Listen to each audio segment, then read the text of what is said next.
disfrutar de lo rico. Este programa es presentado por Café Rico, el café perfecto.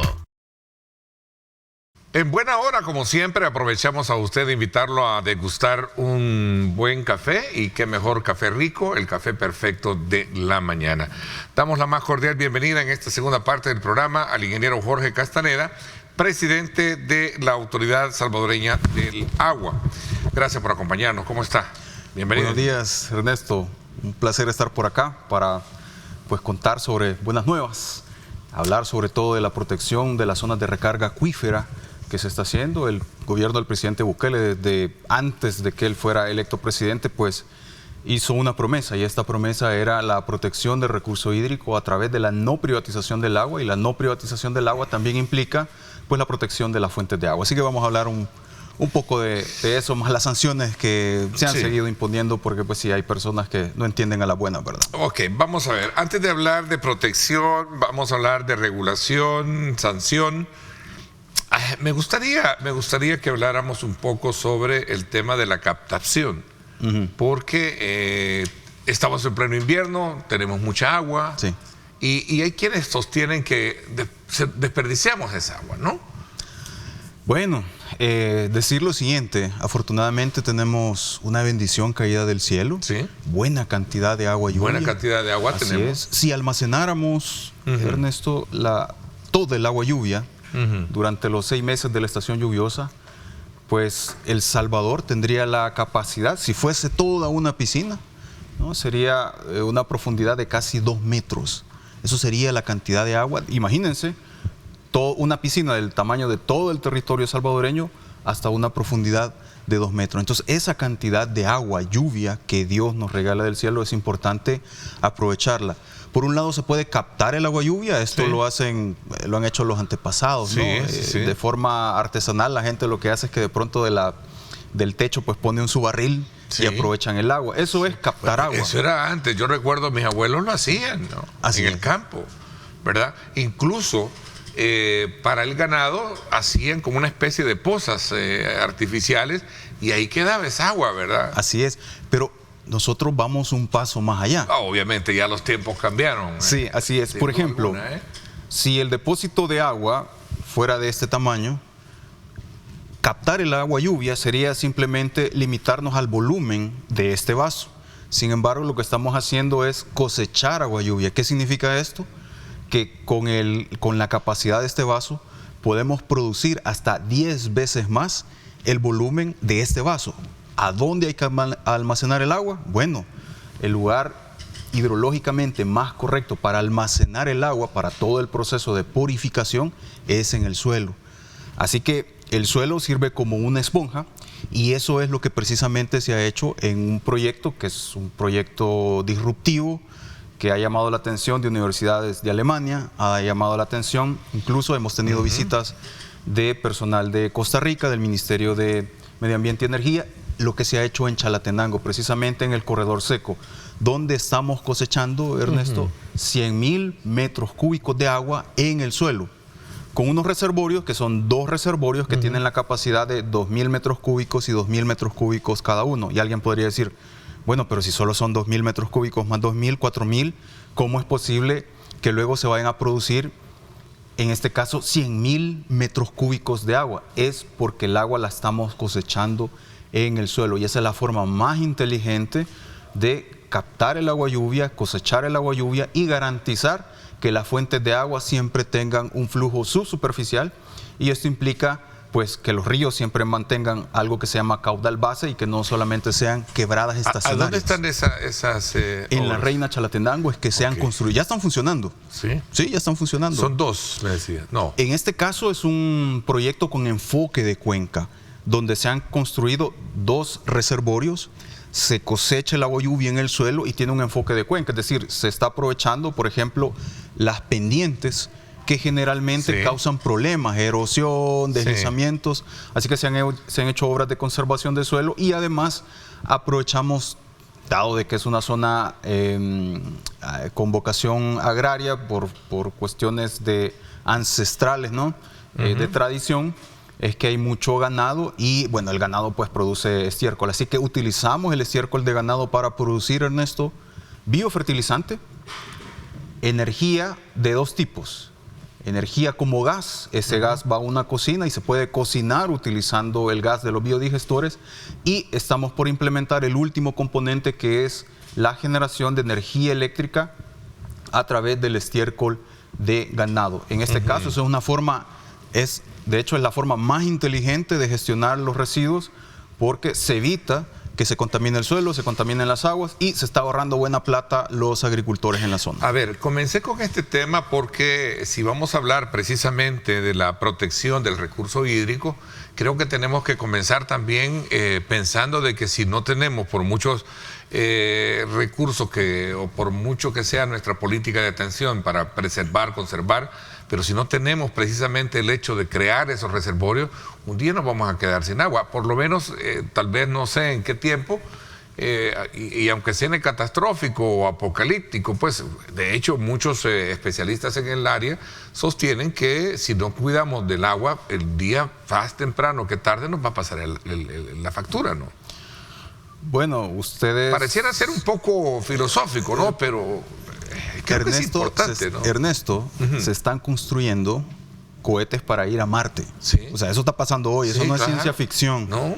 Eso es precisamente porque el mundo en general, dada la degradación que existe, la irresponsabilidad de muchas, digamos, de mucha población en general, con la contaminación que existe, es que otros, como es el caso de SpaceX, por ejemplo, está pensando en enviar los cohetes a Marte. Eso no es ciencia ficción, eso no es hablar del futuro, es hablar del presente.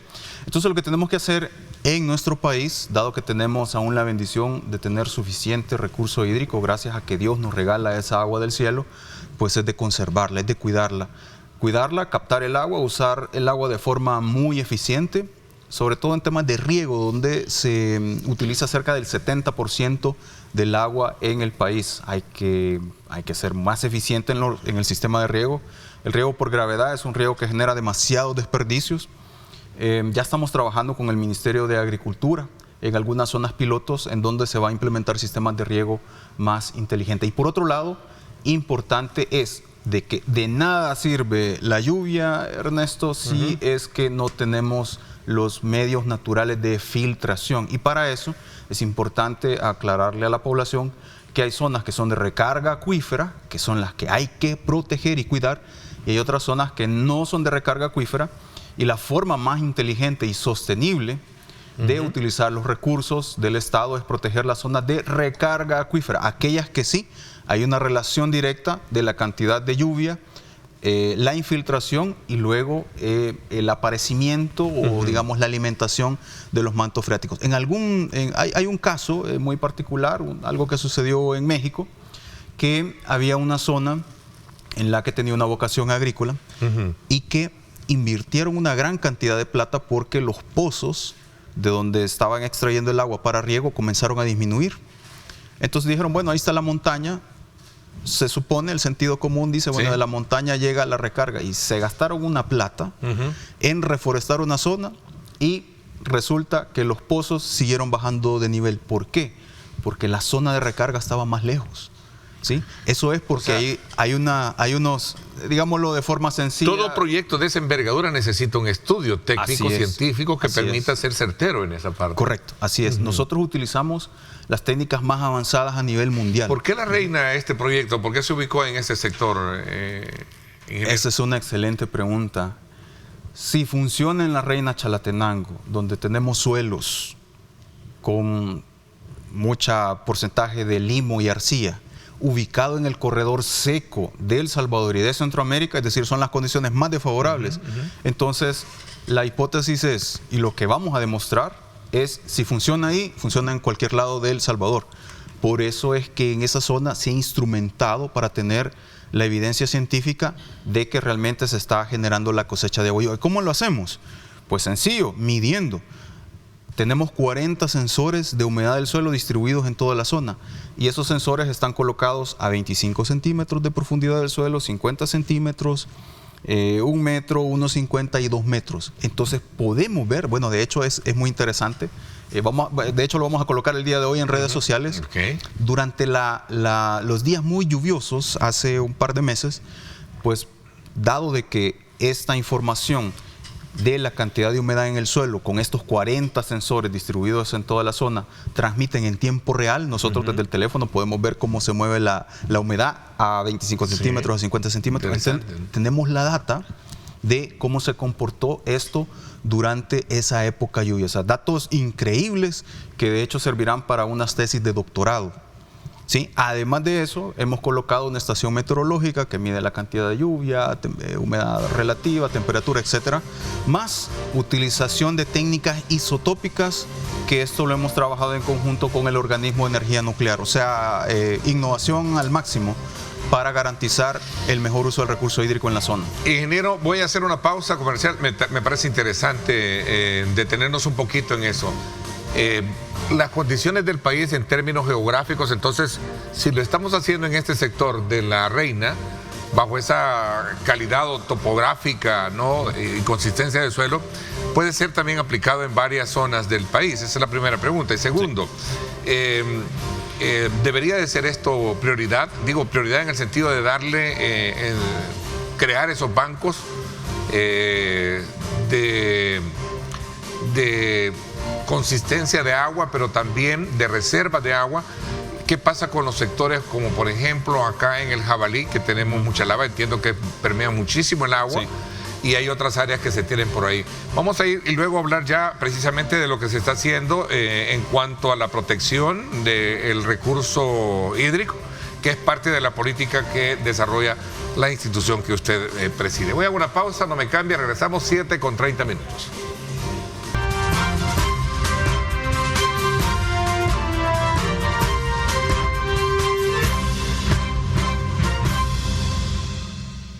Bien, gracias nuevamente por estar con nosotros. Continuamos nuestra conversación con el ingeniero Jorge Castaneda, presidente de la Autoridad Salvadoreña del Agua, con quien estamos en la primera fase introductoria de nuestra conversación, antes de llegar al tema de toda la política de protección del recurso hídrico, que es, digamos, elemental dentro del ejercicio y la función que tiene la institución. Hablar sobre este tema relacionado de cómo capitalizar, si somos un país en el cual tenemos 6 meses de lluvia, ¿no? 6 meses aproximadamente. 6 meses de lluvia. Si nosotros tenemos eso, pues sin duda alguna tener lo que significa una reserva, crear reservorios y cómo lograr inyectar esa agua para que el día de mañana, pues nuestro suelo pues esté encargado, ¿no?, con ese recurso. Usted me decía del caso del proyecto de La Reina, pero también geográficamente el país entonces puede ser propicio para proyectos de esa naturaleza. Tenemos ahí en la zona del Jabalí, donde hay muchas zonas donde hubo erupciones. Tenemos también San Miguel y así sucesivamente, ¿no?, otras áreas. Correcto, sí. Para esto es importante establecer, voy a simplificar acá, pero es como la fórmula perfecta para que aprovechemos el agua lluvia. Y la fórmula es esta. Se requiere lluvia, ¿sí? Lluvia la tenemos. Se requiere una geología que permita la infiltración. Hay zonas del país que tienen las mejores características del tipo de suelo, arenas y otro tipo de elementos que permiten la filtración. Por otro lado, se requiere una vegetación o cobertura vegetal adecuada y, muy importante, las pendientes. Entonces, Ernesto, lo que hemos hecho es cruzar esta información a nivel nacional y tenemos un potencial tremendo para aprovechar el agua, gestionarla, almacenarla y sobre todo producir más agua, y que estos ríos que anteriormente tenían agua y que desde hace muchas décadas pues dejaron de tener agua durante la estación seca, es porque el caudal base ya no hay un aporte de aguas subterráneas. Entonces, en la Reina Chalatenango lo que se ha hecho es construir, además de esto, ríos artificiales. El primer río artificial ya está funcionando en la Reina Chalatenango, sí. Así que ese tipo de elementos. Hay un caso, Ernesto, que me gustaría destacar, que es la máquina perfecta natural de generación de agua. Esto es en la zona de la cordillera Apaneque y la Matepec. En esa zona, resulta que en la parte alta de las montañas hay lagunas. Esas lagunas son los reservorios naturales que Dios ya nos regaló. Hay una laguna muy interesante en la zona de Huayúa, por ejemplo, que se llama Laguna de las Ranas. Esa Laguna de las Ranas, durante la estación lluviosa, se llena la laguna, ¿sí? Dado de que es una geología donde hay mucha arena, permite que esa cantidad de agua se vaya infiltrando lentamente, y por eso es que en la zona de Huayúa, Nahuizalco, hay una cantidad de agua tremenda. Es decir, aquí estamos hablando de la cuenca del río Grande de Sonsonate. Esa zona es la que vamos a proteger porque esa zona es de recarga acuífera. ¿Cómo lo sabemos? Es porque hemos ido a medir tanto en Atecozol, en Caluco, en la zona de Nahuilingo, hemos ido a medir a cada uno de los nacimientos de agua la cantidad de isótopos. Resulta de que el agua, todo el agua tiene una huella hídrica. Esta huella hídrica es como una huella dactilar, que es única. De esa manera es posible saber, por ejemplo, en este caso de estos productores de agua, digamos, embotellada, es posible saber exactamente, si le hacemos un análisis isotópico, aprovechando el oxígeno 18 y el deuterio, es posible saber de dónde proviene esta agua. Es como hacer un análisis forense.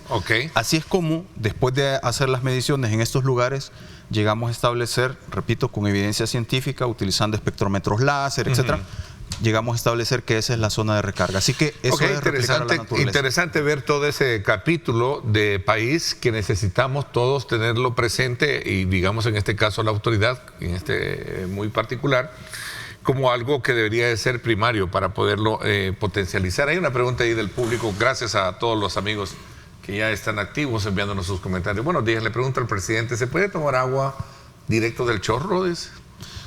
Bueno, en este caso lo importante destacar es lo siguiente. En el caso de las fuentes de agua, cada cantidad, o sea, cada metro cúbico de agua o cada litro de agua tiene una característica especial, digamos, diferentes elementos, ya sea metales pesados, coliformes, etcétera. Por tanto, hablar de la generalidad de los chorros, hablando de los grifos, me imagino por la pregunta, y agradecemos la pregunta.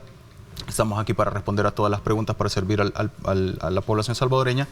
Es importante, en ese tren, desde hay una fuente de agua hasta la disposición en el grifo, es importante hacer un análisis de calidad del agua. ¿Para qué? Un análisis de calidad del agua para consumo humano.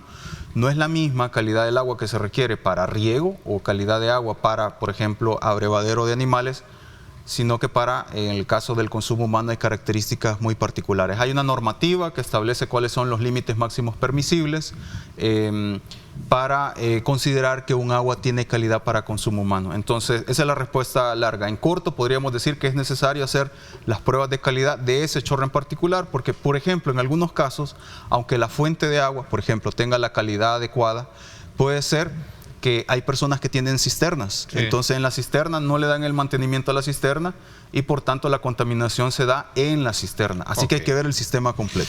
A ver, vamos a entrar ya quizás en un poco que creo que la generalidad nos hace preguntarnos cómo está cumpliéndose con el mandato de proteger los recursos hídricos del país, que como usted bien me lo citaba, el tema de la protección es un mandato de la cual creo que como política de Estado también es importante subrayarlo, ¿no? Bueno, en este caso decir que afortunadamente el gobierno del presidente Bukele, en este caso se cumplió algo que es la aprobación de un marco legal que es la Ley General de Recursos Hídricos. Esa es la parte buenísima, además se han hecho inspecciones, etcétera. Ahora, viene la parte que hay que mejorar sustancialmente y es el hecho de que nosotros no quisiéramos continuar con las sanciones, pero es el único camino que dejan muchos empresarios que están haciendo, por ejemplo, talas en zonas de recarga acuífera, donde se los tenemos que sancionar. Además, muchos empresarios que están contaminando los ríos. La ocasión anterior pudimos hablar acá del caso del río Tres Ceibas, que por cierto, la actualización es que el día de ayer ya hubo una audiencia donde ya tenemos una respuesta clara de cómo se van a utilizar los recursos de la sanción. Recordemos de que los sancionados ayer eran más de $300,000, entonces ya hay obras que se van a ejecutar y van a comenzar a limpiar los ríos. Así que el río Tres Ceiba, esto es en el occidente. En Chalchuapa. En Chalchuapa, sí, en el occidente del país. La sanción que se dio fue de $300,000. De más de $365,000 a 2. ¿Sí?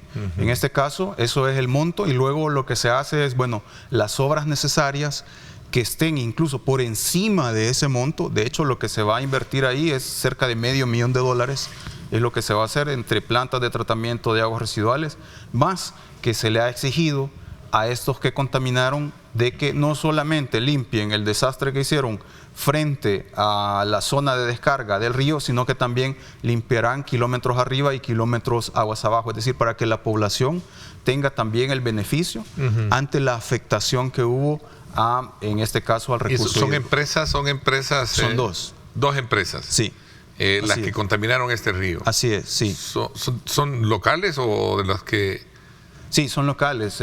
Bueno, en este caso una es todo el agua residual que iba de Ciudad Real, ¿sí? Ahí van a tener que construir una nueva planta de tratamiento de aguas residuales. La empresa constructora. Así es, sí, la que administra todo el complejo habitacional, así que esa es una es una empresa. ¿Y la otra? Esa es una de las sancionadas. Y lo otro es una granja que produce, pues...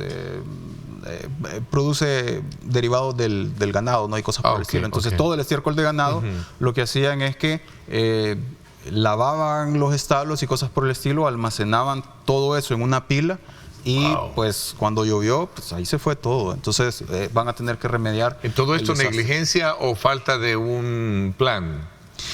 En este caso, al final de cuentas, Ernesto, es indiferente cuál haya sido el motivo. Lo certero es que hubo una afectación y sobre eso es que hemos actuado. Qué bueno. Avances logrados para garantizar todo este proyecto o este rol que tiene la institución que usted preside. Sí, bueno, muy significativos, Ernesto. Tenemos exactamente un poco más de 2 años de existencia como Autoridad Salvadoreña del Agua. El enfoque del gobierno del presidente Bukele es trabajar de forma articulada, y es gracias a ese trabajo articulado pues que se han construido, por ejemplo, escuelas con enfoque de economía circular del agua.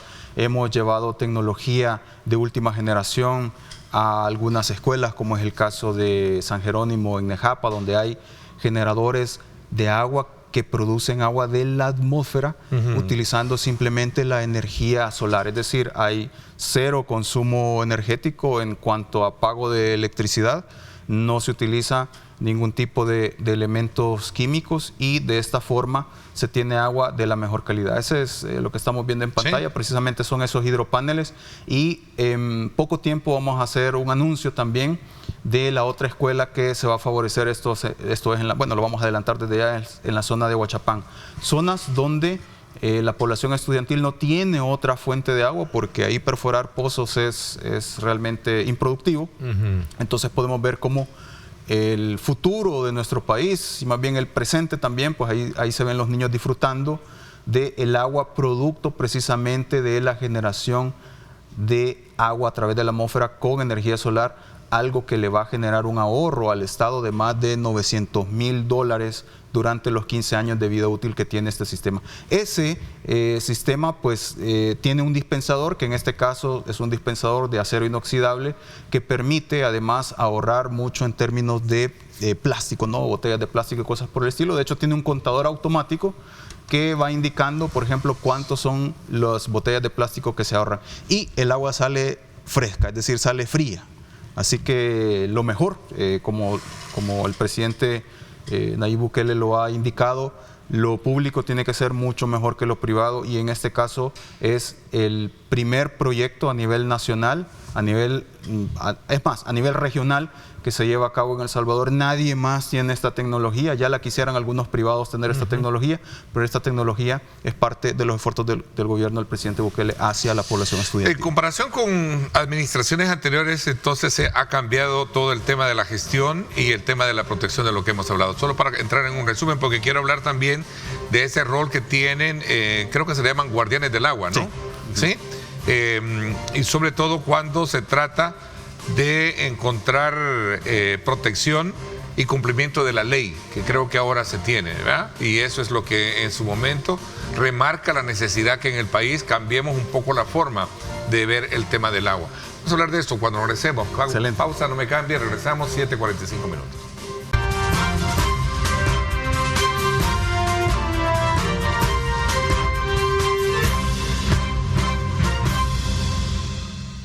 Bueno, gracias nuevamente por estar con nosotros a esta hora de la mañana. Conversamos sobre el tema del agua y le decía de que cuál es el rol que tienen los guardianes y sobre todo también entiendo que garantizan el trabajo de supervisión y que busca cambiar aquellos patrones que históricamente en el país se han generado, donde no teníamos un marco regulatorio, teníamos a una ANDA, pero que tiene muy bien, digamos, identificadas sus funciones, y que ahora la ASA pues tiene también ya otro rol más importante. El rol de los guardianes del agua es precisamente esa vigilancia ciudadana, comunitaria, que ya ha dado frutos muy concretos. El primero de los frutos fue la protección de Cerro Negro, allá en Chalatenango. Ahí nació esta idea de guardianes del agua, que es precisamente la gente que está pendiente y que ya está cansada de que existan abusos y que está cansada de que exista injusticia hídrica. Algunos empresarios o algunas personas particulares que realmente intentan llevársela de vivos, por ejemplo, Ernesto, aprovechan, en el caso de la contaminación, aprovechan cuando está lloviendo para hacer un vertido, por ejemplo, algunos ríos. En el caso del Piro, pues hemos encontrado hasta 3 ya que iniciaron los procesos sancionatorios, porque se la quieren llevar de vivos. Entonces, en la medida de que más personas realmente les interese, y interesarse es poner la denuncia, agradecemos a todos aquellos que ponen la denuncia. Si además de la denuncia nos envían la ubicación en Google Maps, se nos hace todavía más fácil atender este tipo de denuncias. Y esa es la función principal de los guardianes del agua, que de momento ya llevamos casi 200 guardianes del agua registrados. Ok, me hablaba del caso muy específico, más reciente en Chalatenango, donde se fue a hacer una sanción. Cuéntame un poquito cómo está esa situación, porque entiendo que esa contaminación y otros aspectos han venido, digamos, a causar como la misma indignación. Correcto. De la población, ¿no? Así es. La gente, a ver, el presidente Bukele ha hecho un tremendo esfuerzo, ¿sí? Como de manera articulada, todas las instituciones del gobierno, para tener un nuevo país, un nuevo El Salvador, donde ahora hay seguridad. Entonces la gente ya tiene seguridad y ahora es natural que la población salvadoreña quiera más. ¿Qué quiere más? Bueno, están ya indignados de que aquellos que han estado contaminando y que en el pasado había una displicencia. A mí no me gusta hablar del pasado, pero solo mencionar de que anteriormente, pues realmente a los gobiernos anteriores de Arena y el Frente, pues no les interesó, y la muestra es que nunca aprobaron la ley del agua. Esa es la muestra, pero ya no voy a hablar más del pasado. Entonces ahora la gente está tan preocupada y tan involucrada que hacen las denuncias. Entonces agradecemos las denuncias de la población. En el caso particular, Ernesto, de lo que sucedió en Chalatenango, precisamente en el cantón Las Granadillas, en el distrito de La Palma, en Chalatenango Norte, es que gracias a guardianes del agua, estos vigilantes que están allá en la montaña, donde no hay cámaras cerca, como los circuitos de cámara que tenemos en el área metropolitana de San Salvador, donde llevar un dron hasta la zona pues nos toma tiempo.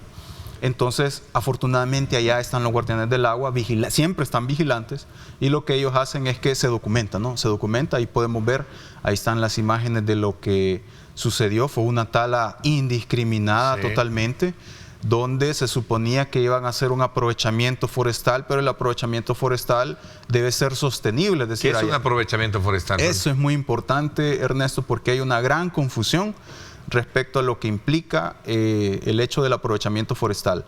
En este caso, ese es uno de los rodales. En esa zona se registraron en el año, se plantaron en el año 1986 diferentes rodales, sobre todo de ciprés. Hay algunos de pinos, pero sobre todo eran cipreses.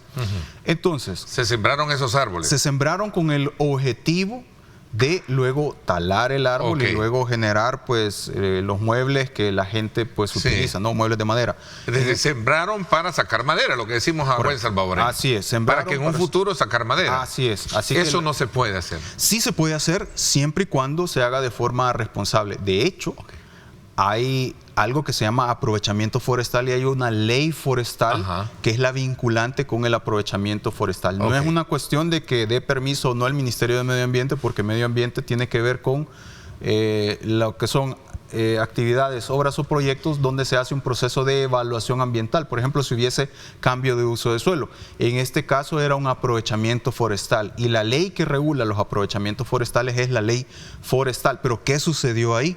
Que hubo un abuso, ya que los técnicos del Ministerio de Agricultura muy responsablemente habían ido a marcar aquellos árboles que en 1986 se habían sembrado precisamente con el propósito de aprovecharlos en esta época.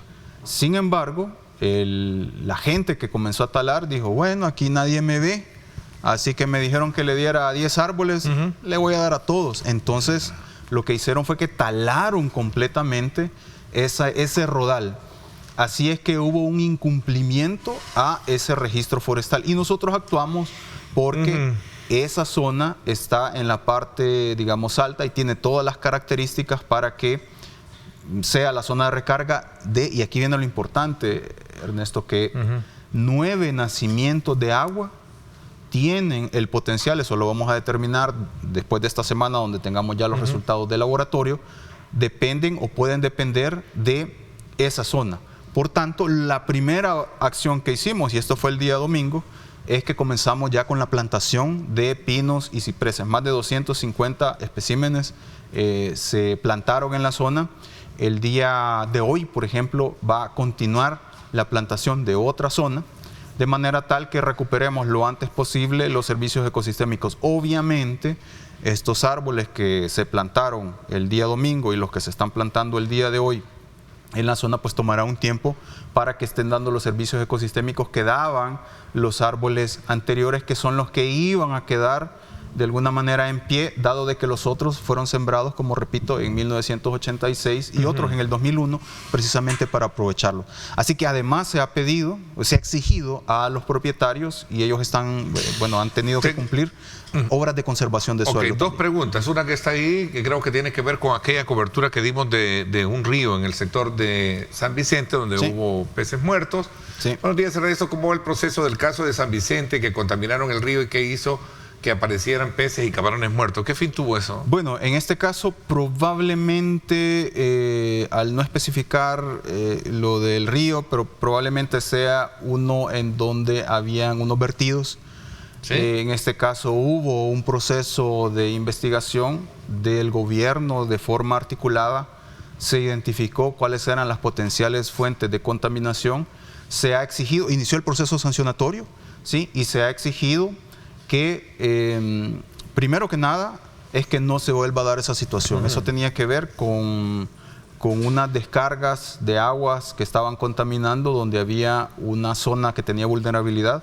En ese caso, lo primero que se hizo, ya se fue a verificar, hace 2 semanas fuimos a verificar el cumplimiento y ya se ha parado, digamos, aquella potencialidad de riesgo de que vuelva a suceder.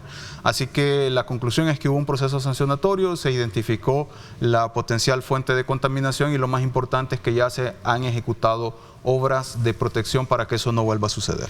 Ok, porque esa es una de las grandes situaciones que se dan hoy en día y lo bueno es que se necesita de mayor drasticidad o más fuerte una ley que venga y sancione ese tipo de, digamos, de contaminación, ¿no? Bueno, en este caso las sanciones que tiene la Ley General de Recursos Hídricos, Ernesto, el valor máximo es de $3.65 millones. Okay. O sea, más drasticidad que esa. Tengo otra pregunta acá, Ernesto. Cuando existe la necesidad de crear un proyecto comercial y tenemos árboles, dice acá, ¿qué facilidades se prestan para poder desarrollarlo? Pues estamos generando empleo, vamos a generar impuestos y por supuesto vamos a contribuir al desarrollo del país. Sí, ¿Qué se hace? Bueno, en este caso hay algo que es un triángulo que se busca, un triángulo de sostenibilidad. En ese triángulo de sostenibilidad tenemos al elemento natural, la parte económica y la parte social. Lo que se hace es que se busca un equilibrio, ¿sí? Por eso es necesario de que se cumpla con todo el marco legal. En este caso no es una competencia de la autoridad del agua, pero sí lo puedo mencionar de forma general, es que se hace un proceso, por ejemplo, de evaluación ambiental y en función de eso pues se determina en qué zona se puede compensar, que es decir, hacer acciones donde van a generar todavía más valor, ¿sí? El ejemplo que ponía anteriormente de realmente si hay una tala de un árbol, pues se tiene que reponer y la relación es de 10:1 o de 25:1 o incluso de 50:1, es decir, por cada uno que se tale tienen que sembrar al menos 10, pero la idea es que estos se siembren en el lugar donde van a generar más valor. ¿Cuál es la zona donde se puede aprovechar más esa cobertura vegetal? Es en zonas de recarga acuífera. Ok, interesante. Hay más preguntas, pero el tiempo se nos fue. Quiero agradecerle el que nos haya actualizado con relación a todo el trabajo que desarrolla el ASA y por supuesto la ASA y que sin duda alguna pues representa un hito importante a lo largo de lo que significa el hecho de que siempre como ciudadanos debemos de cuidar el agua, ¿no? Y ahora saber que hay un ente normador, regulador que también traza un eje bajo esa misma línea. Gracias por habernos acompañado. Muchísimas gracias, Ernesto. Me gustaría decir solamente unas palabras, es agradecer a todos aquellos que han estado haciendo sus denuncias, los instamos a que sigan denunciando y a los contaminadores decirles de que no tienen escapatoria. Muchas gracias, Ernesto. Gracias a ustedes, le agradezco mucho, los invito, Julio Valdivieso va a conversar con el doctor Carlos Acevedo Oliva esta noche, no se lo pierda en Pulso Ciudadano. Esto es 8 de la noche por Canal 21, 9 por Canal 19. Así es que desde ya les invitamos a que no se pierda el programa de Julio Valdivieso, 8 de la noche por Canal 21, 9 por Canal 19. Gracias, 8 de la mañana en punto, pásenla bien y como siempre recuerden lo más importante, amar a Dios sobre todas las cosas. Lideramos el camino de la opinión pública y buscamos que la cultura del debate alcance consensos y soluciones a los problemas de nuestro país.